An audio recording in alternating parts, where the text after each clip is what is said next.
আমরা শুধু আজকেই আসছি নাই, আমরা বিএনপি আমল, জাতীয় পার্টি, আওয়ামী লীগ জোরালো আমাদের দাবি ছিল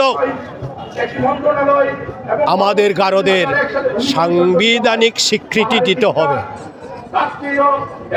আমাদের যে ভূমি সমস্যা সেগুলো সমাধান করতে হবে।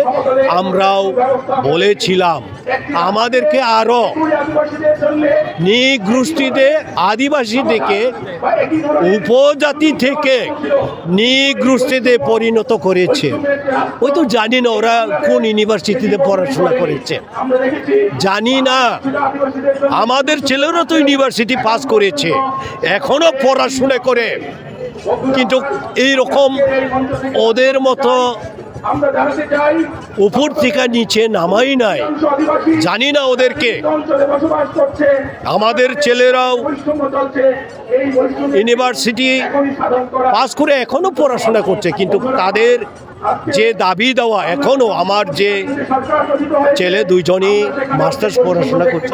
এখন এই যে অন্তর্বর্তীকালীন যে সরকার, তার কাছে কি দাবি আপনারা? আর হচ্ছে যে আপনাদের ভিতর থেকে তো একজন উপদেষ্টা বানাইছে। হ্যাঁ, আমাদের দাবি এটাই, যেটুকু আওয়ামী লীগ সরকার পতন হয়েছে, এখন অন্তর্বর্তী সরকার, ওনাদের কাছে আমাদের দাবি, আপনারা জানেন এবং আপনারা ভালো শিক্ষিত এবং ছাত্র প্রতিনিধিও আছে, ওনাদের কাছে আমাদের দাবি আদিবাসীদের সাংবিধানিক স্বীকৃতি দিতে হবে যে আমরা বাংলাদেশে আদিবাসী গারো আছি, এটা স্বীকৃতি দিতে হবে।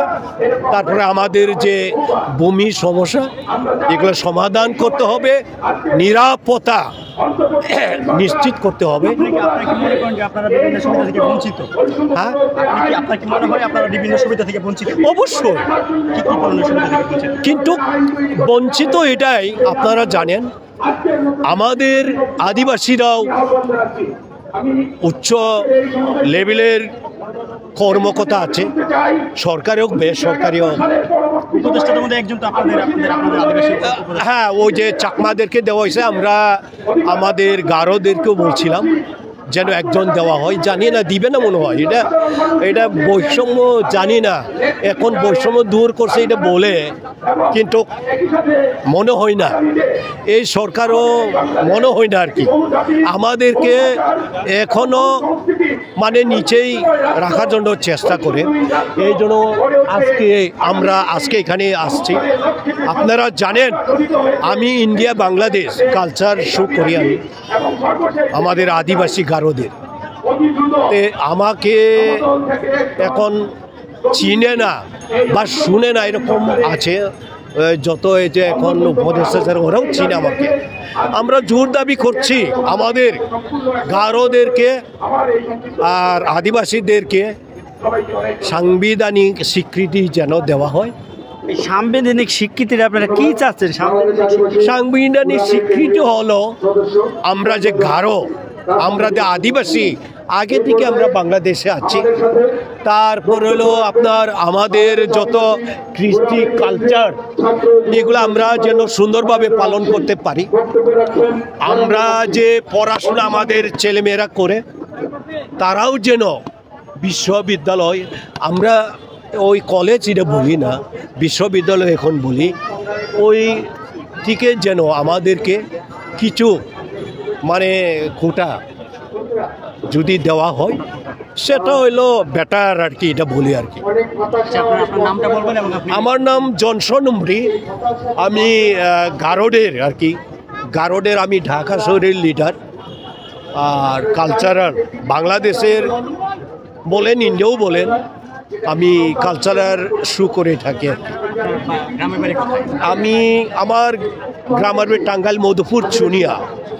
আমার দুইটা ছেলে, দুইটাই ইউনিভার্সিটির ছাত্র আর কি। আচ্ছা, আপনারা কোঠা যাচ্ছেন, কি ধরনের কোঠা যাচ্ছেন, কতটুকু কোঠা যাচ্ছেন, এটা কি বলবেন? কোঠা আমি এটাই বলতে চাই যে টুকু হইলো এটা তো সবার জন্য প্রযোজ্য না, কিন্তু কোটা বলতে এটাই আমি বলতে চাই, যারা হইলো মেধাবী,